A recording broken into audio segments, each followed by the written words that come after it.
আল্লাহর ওলির কথা বলি হযরতে বাইজিদ বুস্তামি সুবহানাল্লাহ বলে। মায়েরা আপনারা শোনেন, মায়ের হাতে মা ইচ্ছা করলে অনেক কিছু পারে। ও হযরত বাইজিদ বুস্তামি রাহমাতুল্লাহ আলাইহি আম্মা জান পেটে এলেন। বাইজিদের মা হায়াতে আছে, আব্বা জান ইন্তেকাল হয়ে গেল।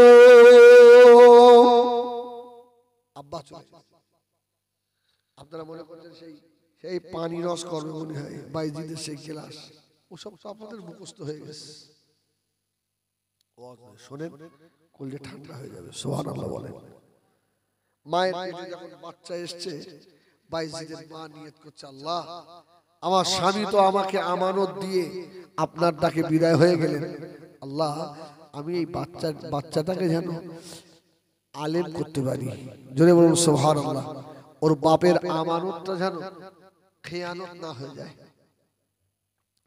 আল্লাহর ওলি হযরতে বাইজিদ বুস্তামি রাহমাতুল্লাহ আলাইহি আম্মা জানের পেটে 10 মাস থাকলেন। মা প্রসব বেদনা, বাচ্চা প্রসব করলেন। হযরতে বাইজিদ একটু বড় হয়ে গেল।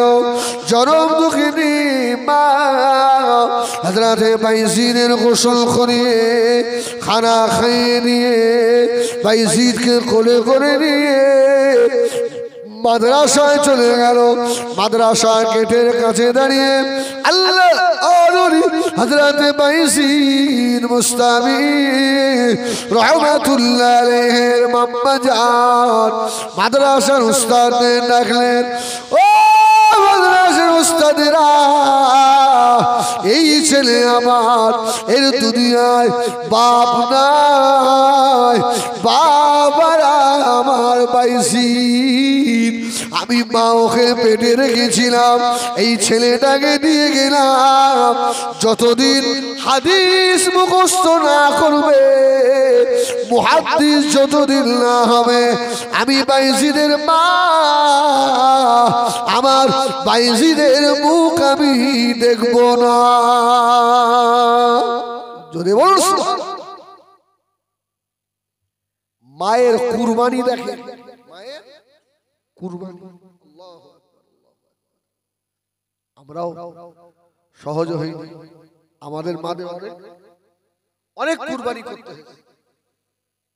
ভাই এক সংসারে থাকলে মা বাবার সঙ্গে একটু ঝামেলা ঝগড়া হয় না, ঝগড়া নয়। আমার মায়ের সন্মুখে আমি একদিন একটু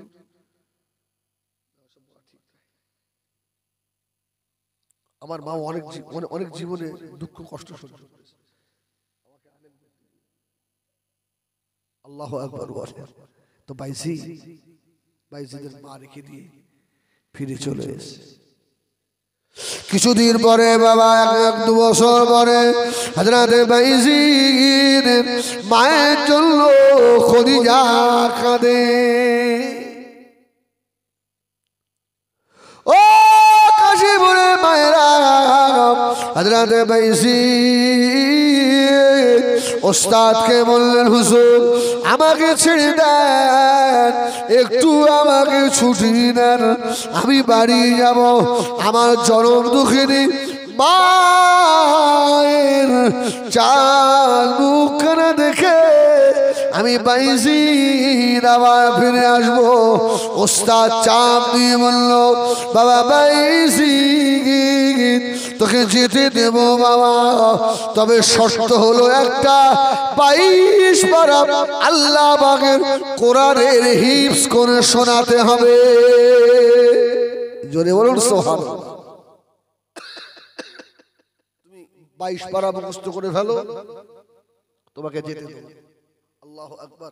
আর বাইজিদের আল্লাহ তেমন মেধা দিয়েছিলেন, অল্প দিনের ভিতরেই 22 পারা হিফজ হয়ে গেছে।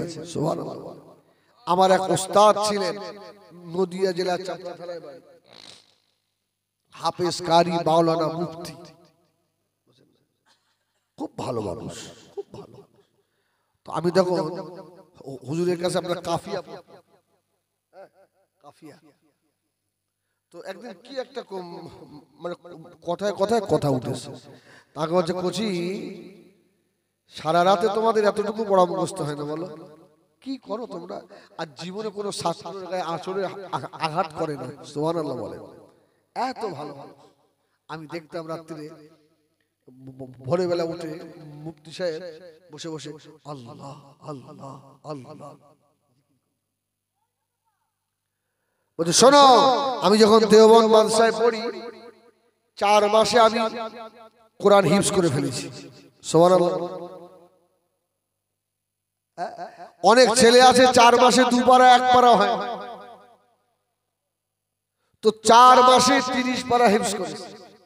বলছে কোচি জানো দেওবন্দ মাদ্রাসা থেকে আমার খানা বন্ধ করে দিয়েছে, যে ছেলেটা মানুষের ছেলে না, জিনেদের ছেলে। তবে আমার যে ওস্তাদের কথা বলছি তাবলীগ জামাতের মানুষ।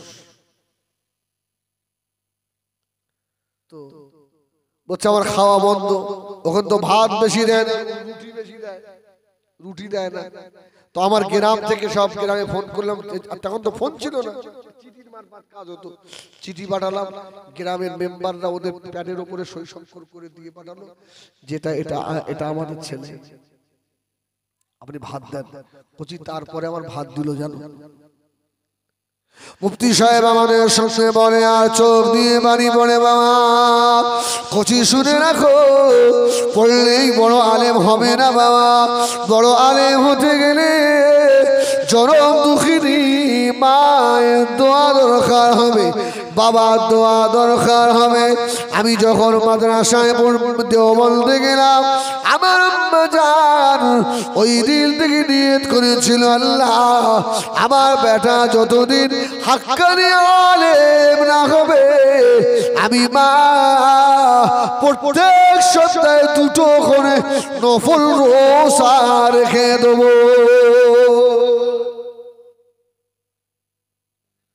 ও বাবা ছেলে, এটা আমার মায়ের কুরবানি, এটা আমার মায়ের দোয়ার ফল। হযরতে বাইজিদের মনটা মায়ের জন্য কাঁদে। ছোট মানুষ কতদিন মাকে দেখে না, ওস্তাদ বলে দিল বাবা বাইজিদ চলে যাচ্ছ বাবা, তাড়াতাড়ি চলে এসো বাবা। হযরতে বাইজিদ 2-3 বছর মাকে দেখে না, মনের আনন্দ ছুটে ছুটে এসে ঘরের দরওয়াজা মাগরিবের সময় ঢুকেছে, ঘরের দরওয়াজা বন্ধ করা, জানালা বন্ধ করা। হযরতে বাইজিদ আস্তে আস্তে এসে মায়ের দরওয়াজায় কান লাগিয়ে দেখে জনম দুঃখিনী মা মাগরিবের নামাজের পরে হাত 2টো তুলে পাগলের মতো কাঁদছে। আল্লাহ আমার একমাত্র বেটা আমার বাইজিদ, বাপ নাই, আল্লাহ আমি মা বেটাকে কতদিন চোখে দেখিনি আল্লাহ। ও আমার বেটাকে দেখবো না, যতদিন হাক্কানি আলেম না করবেন আমি মা আমার হাত ফিরিয়ে দিও না আল্লাহ।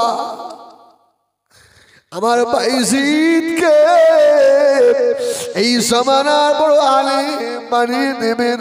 হযরতে বাইজিদ আস্তে আস্তে গিয়ে মায়ের দরওয়াজায় ঠোকা দিলেন। মা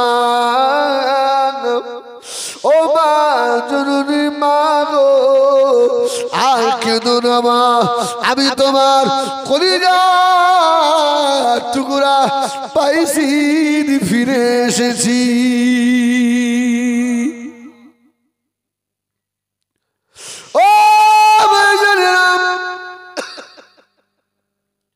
বহু জলসায় কথা আমি বলেছি বাবা, গরিবের বেটা ছিলাম, মাদ্রাসায় দিয়েছিল আমাকে। বাড়ি যখন আসতাম মা বড় খুশি হতো, মাদ্রাসায় যাওয়ার সময় হলে জনম দুঃখের মায়ের মুখের দিকে তাকাতে পারতাম না, মায়ের চোখ দুটো যেন লাল হয়ে থাকতো। ও কাশিমুল মুর্শিদ মায়েরা, কান খাড়া করে শোনো, মা হাঁস মুরগি পুষে ডিম বিক্রি করে মা নিজে না খেয়ে ওই পয়সা জমিয়ে রেখে দিত। মাদ্রাসায় যাওয়ার সময় আব্বাকে লুকিয়ে লুকিয়ে দিত। তোর আব্বাকে যেন বলবি নি, তাহলে তোর আব্বা তোকে আর পয়সা দেবে না। ক্ষুধা লাগলে খাবি বাবা,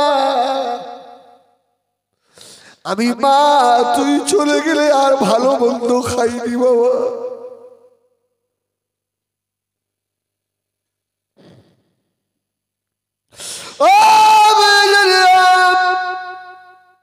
ও কাশীপুরের মায়েরা, হাজরাতে বাইজি ডাকতে লাগলেন মা। বাইজিদের মা দোয়া শেষ করে বলল, কে আমার দরওয়াজায়? মা আমি তোমার বাইজিদ এসেছি মা। বাইজিদের মা বলল, বাবা বাইজিদ, তুই আমার বাইজিদ নয় বাবা, আমার বাইজিদের মতো কণ্ঠের আওয়াজ, কিন্তু আমার বাইজিদের সঙ্গে আমার কথা হয়ে গিয়েছে। যতদিন আল্লাহ বাইজিদকে বড় আলেম না করে আমি মা মুখ দেখব না। জোরে বলেন সুবহানাল্লাহ। হযরতে বাইজিদ দরওয়াজায় দাঁড়িয়ে দাঁড়িয়ে এখানে মা গো, মাদ্রাসায় থাকতে পারি না মা, তোমার কথা মনে হলে বড় কষ্ট হয় মা, আমি ঘরে ঢুকবো না মা, একবার মুখটা দেখে চলে যাব মা। হযরতে বাইজিদের মা বলল, চলে যা বাবা চলে যা, আমি তোর আমানতের খেয়ানত করতে পারবো না।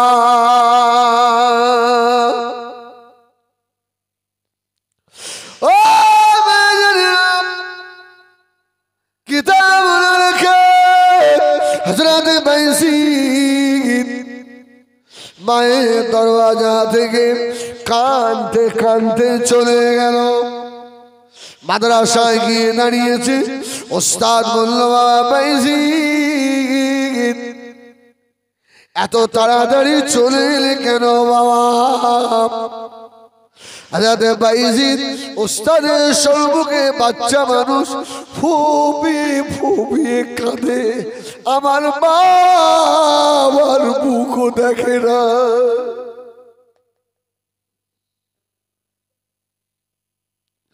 ও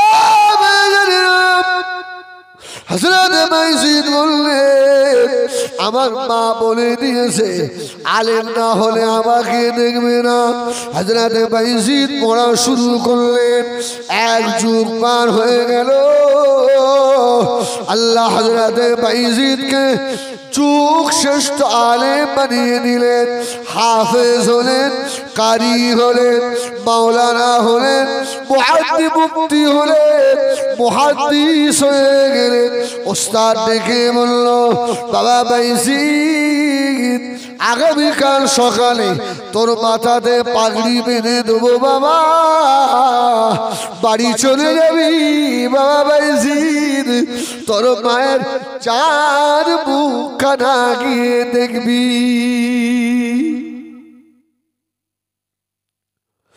ও কাশীপুরে মায়েরা, হযরত বাইজিদের ওস্তাদ বলে, রাত হয়ে গেল, আমি এশার নামাজ পড়ে আর শুয়ে পড়েছি। এমন তো সময় ঘুমের ভিতরে দেখি সুন্দর একটা নুরানি চেহারার মানুষ। সুবহানাল্লাহ বলে।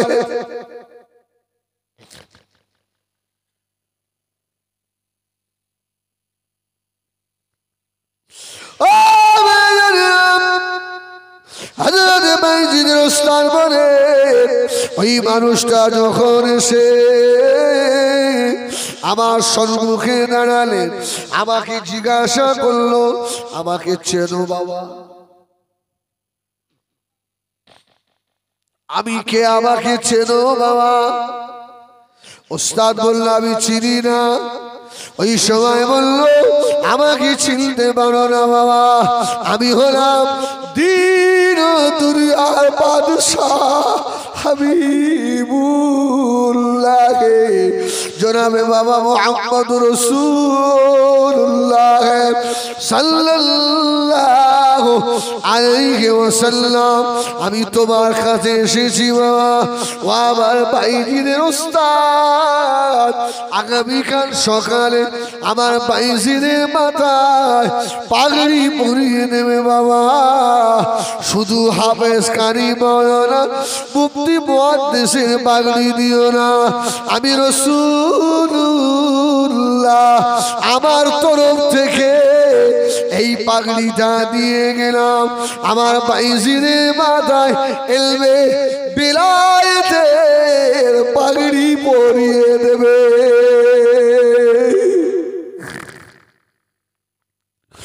ও ভাইজিদের ওস্তাদ, আমার ভাইজিদের উপরে আমার আল্লাহ খুশি হয়েছে, জোরে বলুন সুবহানাল্লাহ। আমার ভাইজিদের উপরে আমি রাসূলুল্লাহ খুশি হয়েছি। সকাল হয়ে গেল, হযরতে বাইজিদ মুস্তাবি রাহমাতুল্লাহ আলাইহি ঘুরে ঘুরে বেড়াচ্ছেন। ওস্তাদ ডাকলো বাবা বাইজিদ, ও বাবা বাইজিদ এদিকে আয় বাবা, আমার কাছে আয় বাবা। তোর মতো ছেলে মানুষ করে আমি সার্থক হয়েছি রে ভাইজি। আল্লাহ আজকে আমার দয়ার নবীর দিদার করিয়ে দিয়েছে। ও বাবা ভাইজি, তোর কারণে আল্লাহ রাব্বুল আলামিন আযাবে জাহান্নামটা আমার জন্য হারাম করে দিয়েছে। বাবা ভাইজি, তুই যে বড় ভাগ্যবান ছেলে বাবা, জোরে বলবেন না সুবহানাল্লাহ। কার কুরবানি? জনম দুঃখিনী মায়ের কুরবানি। মানে অত বড় কুরবানি করতে পারবো না, তবে বক্তব্যের সময় হলে হাজারো কাজ থাকলে সোনা মানিকে হাতটা ধরে কি বক্তব্যে দিয়ে আসতে পারো না? ঠিক বললাম না ভুল বললাম? ও হযরত বাইজিদ মুস্তাবি রহমাতুল্লাহ আলাইহি মাথাতে পাগড়ি বেঁধে দেওয়া হলো। আহা সুবহানাল্লাহ। আর খুশি শেষ আছে? বাবা বাইজিদ বাড়ি চলে যাও। হুজুর আমার লেগেজ গুছিয়ে নিয়ে বাড়ির দিকে রওনা হলে বাড়িতে এসে দেখে জনম দুঃখিনী মা, গর্ভধারিণী মামা বারান্দায় চুপ করে বসে রয়েছে।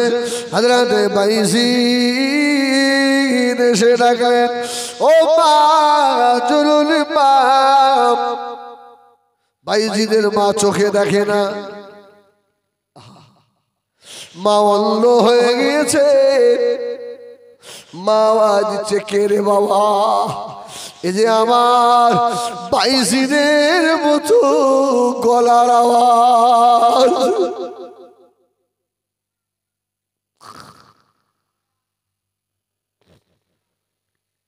হযরত বাইজিদ বললেন, মা গো, আমি তোমার কুরবানি বেটা বাইজিদ। আল্লাহ আপনার দোয়া কবুল করে নিয়ে আমাকে আল্লাহ যুগ শ্রেষ্ঠ আলেমে দ্বীন করে দিয়েছেন। বাইজিদের মা ঝরঝর করে কাঁদে, বাবা বাইজিদ, বাবা ছেলে রে, তোর জন্য কেঁদে কেঁদে আমি মায়ের চোখ দুটো বন্ধ হয়ে গিয়েছে বাবা। আমি আজ চোখে দেখি না বাবা বাইজিদ রে,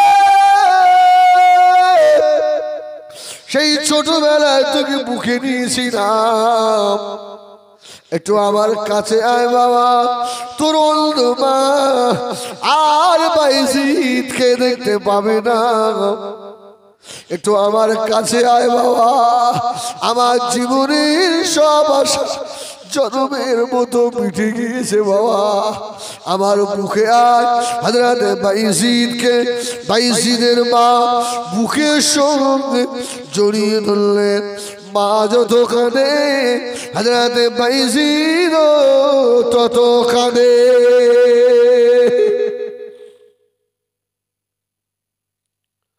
ও কাশীপুরের নারীরা,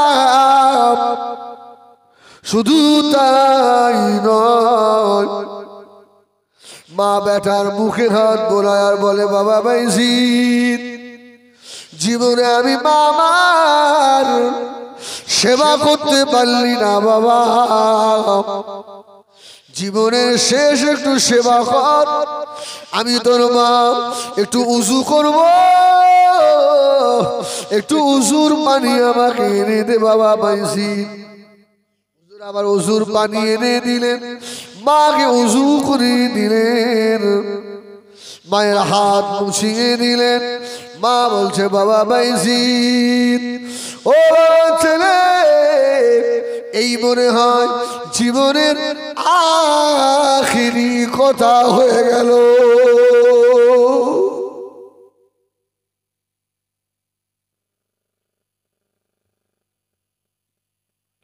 ও বাবা বাইজিদ রে,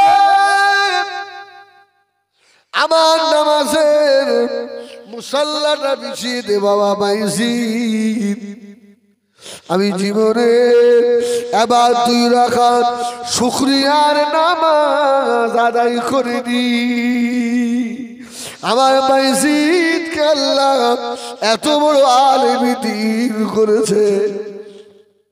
বাইজিদের অন্ধ মা নামাজের পাটি বিছিয়ে নামাজে দাঁড়িয়ে গেলেন, আল্লাহু আকবার।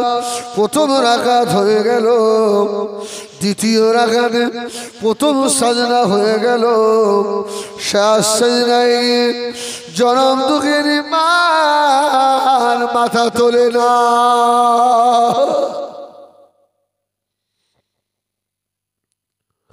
ও আমার মা দোয়া করছে, আল্লাহ এই দুনিয়ার ভালো লাগে না, আমি আখিরাতের পুঁজি গুছিয়ে ফেলেছি। জোরে বলুন সুবহানাল্লাহ। আমি মা জীবনে বড় কষ্ট করেছি, আয় আল্লাহ আমি শুকরিয়ার নামাজ আদা করলাম, এই নামাজি হালতে আমার যেন ইমানি মউত হয়ে যায়। হযরত বাইজিদ বলে, আমার মা সিজদা থেকে কেন ওঠে না? মা সাজদায় পড়ে আছে, কিছুক্ষণ পরে মা মা করে ডাকে, মাকে গিয়ে নাড়া দেয়, আর মা কথা বলে না। হযরত বাইজিদ বলল, মা গো, জীবনে আর একটা বার কি বাইজিদ বলে ডাকবে না মা? জীবনে মায়ের মায়ের সেরকম আমি বাইজিদ আমার নসিবে আর হলো না। ও আমার কাশীপুরে পশ্চিম পাড়ার মায়েরা, আমার সোনা বাড়িকেরা, পা দুটো ধরে বলি, তোমার পায়ে হাত দিয়ে বলি, একটা বেটাকে আলেম বানাও। যদি না পারো পাশে বসে বসে বাচ্চাকে বসিয়ে নিয়ে আল্লাহ পাকের কোরআনের তালিম দাও, যেন বাবা তোমাদের বৌদির সময় তোমার সোনা মানিক বেটা যেন তোমার মাতার কাছে বসে আল্লাহর কোরআন শোনাতে পারে। একবার দুরূদ শরীফ আল্লাহুম্মা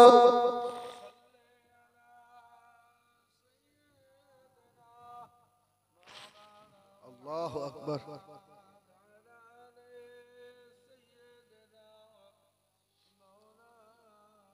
खो मोहब्बत अल्लाहुम्मा सल्ली अला जोर जोर पढ़ो बाप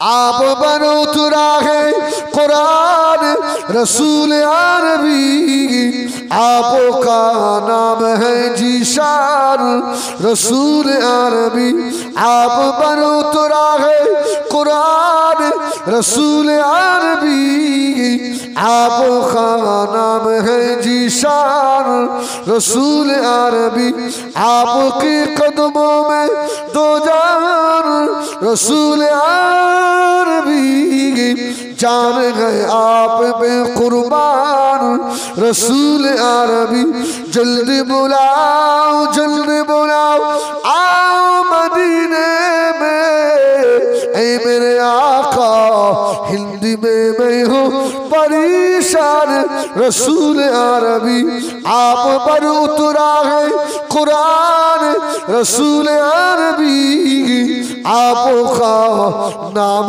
है जीशान रसूल अरबी अल्लाहुम्मा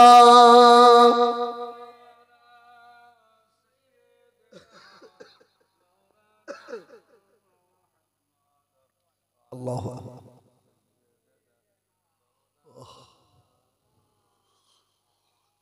तकबीर दें नाराए तकबीर আপনাদের অসুবিধা হচ্ছে বাপ আর বেশি সময় নেই পীর সাহেব হুজুর ভাইজান হুজুরকে খুব তাড়াতাড়ি ঢুকবেন আমাকে ফোনে বললেন ভাই আমি 12:30 ঢুকে যাব ইনশাআল্লাহ এসে যাবে আশা করি আর অল্প কিছুক্ষণ থাকবেন না আপনারা আমার জন্য নেই আমি জানি ভাই সাহেব আসবেন এই যে মানুষের অবস্থা জানেন বললে সাহাবীরা এই কোরআনের দাওয়াত নিয়ে অমুক এলাকায় চলে যান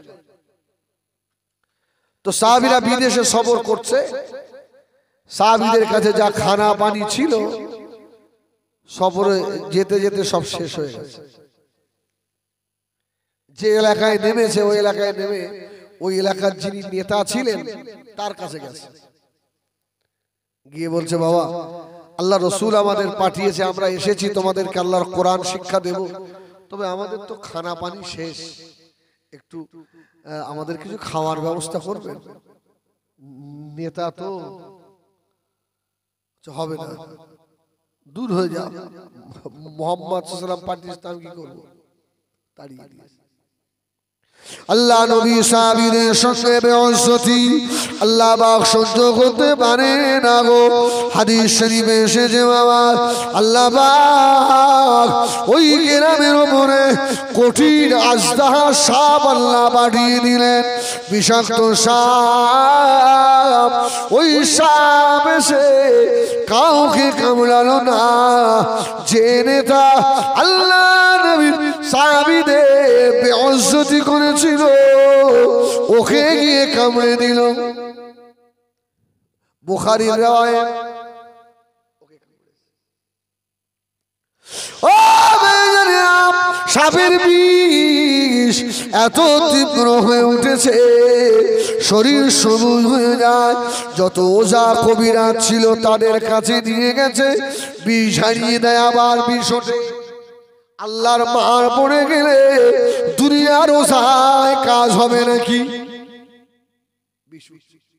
ওদের ভিতর একজন মুরব্বি ছিল হ্যাঁ মুরব্বিটা বলছে ওই মুহাম্মদ সাল্লাল্লাহু আলাইহি ওয়াসাল্লামের সঙ্গে যে মানুষগুলো আমাদের এই কোরআন শিক্ষা দিতে এসেছে না যারা সফরে বার হয় ওদের কাছে বিভিন্ন ধরনের ঔষধ থাকে অতএব একবার গিয়ে দেখেন ওদের কাছে ঔষধ আছে কি জোরে বলুন সুবহানাল্লাহ আমরা মক্কা মদিনায় যাই বিদেশ সফরে কি ভাই ঔষধ নিয়ে যাই না জ্বর পায়খানা আমাশা মাথার যন্ত্রণা ওষুধ নিয়ে যেতে হয় ওদের মধ্যে থেকে একজন এসে বলছে মুহাম্মদ সাল্লাল্লাহু আলাইহি ওয়াসাল্লামের সঙ্গীরা আমাদের নেতাকে সাপে কেটেছে, আমাদের নেতার অবস্থা খুব খারাপ, তোমরা তো সফরে এসেছো, তো তোমাদের কাছে সাপে কাটার কোনো ওষুধ আছে? সাহাবীরা চুপ। একজন সাহাবী দাঁড়িয়ে বলছে, সাপে কাটা ঔষধ আমি জানি। সুবহানাল্লাহ বলে, আরে আমি ফু দেব তো সাপের বিষ নেমে যাবে। আর সব সাহাবীরা তো ওর দিকে তাকাচ্ছে, ও কি ফু দেবে ওদের দিকে, আর যদি বিষ না নামাতে পারে তো উল্টো করে মার হবে। কি সব আমি সাপের বিষ নামিয়ে দেবো, আমাকে কি দেবে? আমাদের কি দেবে? তোর ওই মাতব্বরের যা চেলা চামান্ডার, ওরা বলছে কি আপনারা নেবেন বলেন? তখন সাহাবী বললেন, আমাকে এক পাল ছাগল দিতে হবে। আর হাদিস শরীফে এসেছে আপনার 30টায় ছাগলে এক পাল বলা হয়, এক পাল ছাগল। বলছে ঠিক আছে, এক পাল ছাগলই দেওয়া হবে, তুমি আমাদের এই মাতব্বরের বিষটা নামিয়ে দাও। আল্লাহ নবী সাহাবী দাঁড়িয়ে বলেছে, বাবা কি দোয়া পড়ে বিষ নামাতে হয় আল্লাহ নবী সাহাবীও জানে না। বাবা সাহাবী দাঁড়িয়ে চিন্তা করছে, আল্লাহ কোন দোয়া পড়ে আমি ফুঁক দেব আর বিষ নেমে যাবে? সাহাবীর মাথায় এসে গেল। সাহাবী বলেন, আল্লাহ নবী দুনিয়া বাদশাহর কাছে কেউ যখন অসুস্থ মানুষ ঝাড়াতে আসতেন, আমি দেখেছি আল্লাহ নবী সূরা ফাতিহা তেলাওয়াত করে আল্লাহ নবী ফু দিতেন। সুবহানাল্লাহ বলে, যাহা রাসূল যখন সূরা ফাতিহা পড়ে দিতেন, আমি আল্লাহর নাম করে সূরা ফাতিহা ফু দিয়ে দেখি না কি হয়। সুবহানাল্লাহ বলে, কাজ হবে না? হবে না? হবে রে ভাই। সাহাবীদের জবান ভালো, রাদিয়াল্লাহু আনহুম ওয়া রাদু আন, তাদের উপরে আল্লাহ খুশি হয়ে গেছে। জোরে বলুন সুবহানাল্লাহ। সাপে কাটা মাতব্বা দাঁড়িয়ে রয়েছে, আল্লাহ নবীর খলিজা আছে সাহাবী আস্তে আস্তে এসে সূরা ফাতিহা তেলাওয়াত করে মুখের ভিতরে থুতু জমিয়ে নিয়ে কত জায়গায় থুতুটা লাগিয়ে দিলেন। আল্লাহ পাকের হুকুমে সঙ্গে সঙ্গে বিষ নেমে গেল। আল্লাহ নবী সাহাবীরা বললেন, তাহলে আমাদের ছাগল দিতে হবে। বাবা 30টা ছাগল নিয়ে নিল। সাহাবীদের খাওয়া হয় না বাবা। এই সাহাবীদের ভিতরে দ্বিমত হয়ে গেল, একটা ফু দিয়ে ওই 30টা ছাগল নেওয়া জায়েজ হবে না। আমরা কি করি, একটা তাবিজ দিয়ে 60,000 70,000 লেগে এ দেখে মশলা ঘুরে আমাদের দিকে আসবে। ওই জন্য আমি তো মুফতি সাহেব নয়, ফতোয়া আমি দেবো না। ফতোয়া আপনারা নিজে নিজে ঠিক করে নেবেন, নাহলে এজা যন্ত্র কালকে আমার বিরুদ্ধে উল্টো পাল্টা লেখবে। বুঝছেন না? আমি শুধু হাদিসটা শোনাচ্ছি। সাহাবীদের ভিতরে দুটো দল হয়েছে, আরে একটা বুদ্ধি এত ছাগল লোবা যায়, এই ছাগল খাবো না। আমার একজন সাহেব বলছে, আরে কতদিন খাওয়া হয় না রে বাবা, ছাগল দিয়েছে জবাই করে খাওয়াবে। বলছে না, খাবো না। আগে আল্লাহর রাসূলকে জিজ্ঞাসা করবো, ইয়া রাসূলুল্লাহ একটা ফু দিয়ে এতটা ছাগল খাওয়া যাবে? তাদের মধ্যে কতটা ভয় থাকে। সাহাবী হুজুর আস্তে আস্তে চলে এলেন। নবী আমার দিন দুনিয়ার বাদশাহ জনাবে মুহাম্মদুর রাসূলুল্লাহ সাল্লাল্লাহু আলাইহি ওয়াসাল্লাম। আল্লাহ নবী বসা, সাহাবী এসে হাজির, ইয়া রাসূলুল্লাহ ইয়া হাবিবাল্লাহ, এই ব্যাপার আমরা বিষ হারিয়ে নিয়েছি, 30টাও ছাগল আমাদের দিয়েছে। ইয়া রাসূলুল্লাহ ইয়া হাবিবাল্লাহ, এই ছাগল কি খাওয়া জায়েজ হবে? আল্লাহ নবী বললেন জায়েজ হবে। কোনো অসুবিধা নেই, রাসূলুল্লাহ খেতে বলেছেন। আবার কিছু সাহাবী বলছে, রাসূল তো খেতে বললেন, কিন্তু কি করে খাই, আমাদের বিবেকে বাঁচছে। আবার এসে বললেন ইয়া রাসূলুল্লাহ এই সাহাবীদের মধ্যে আবার দ্বিমত হচ্ছে, এখন কি হবে? আল্লাহ নবী রেগে গেলেন, আল্লাহ নবী নূরে চেহারা মোবারক লাল হয়ে গেল। নবী আমার সাহাবীদের মনে ছিলেন, ও আমার সাহাবীরা শুনে রাখো, আমি রাসূলুল্লাহ বললাম ওই ছাগল যদি তোমরা না খাও, আমি মুহাম্মদ আমার ভাগে একটা রেখে দাও। সুবহানাল্লাহ। তোমাদের যদি ইচ্ছা না হয় তাহলে আমার ভাগে একটা রাখো। এইবারে তাবিজ করে টাকা নেব কি নেব না আপনারা ফতোয়া ঠিক করে বলেন, আমি আর ফতোয়া দেবো না, আমার এই পর্যন্ত শেষ। ও ভাইজানেরা সোনা মালিকেরা, যে কথা বলছিলাম সূরা ফাতিহা পড়ে ফু দেবেন, সমস্ত রোগ ভালো হবে। তবে বাবা জবান ভালো হওয়া যায়, বিড়ি খেয়ে দিলে হবে না বাবা, খৈনি খেয়ে দিলে হবে না বাবা, হারাম খেয়ে দিলে হবে না বাবা। যদি হালাল খাওয়া থাকে ফু দিলে আগুন ধরে যাবে। জোরে বলুন সুবহানাল্লাহ। ও কাশিমুরে মায়েরা বোনেরা বেটিরা, আমি হিজবুল্লাহ তোমাদের পা দুটো ধরে বলি, বাচ্চাদেরকে তৈরি করেন, মানুষের মতো মানুষ করেন, কবরেও ভালো থাকবেন, দুনিয়া আল্লাহ ভালো রাখবে, আখেরাতে আল্লাহ বিনা হিসাবে জান্নাত দেবে বাবারে।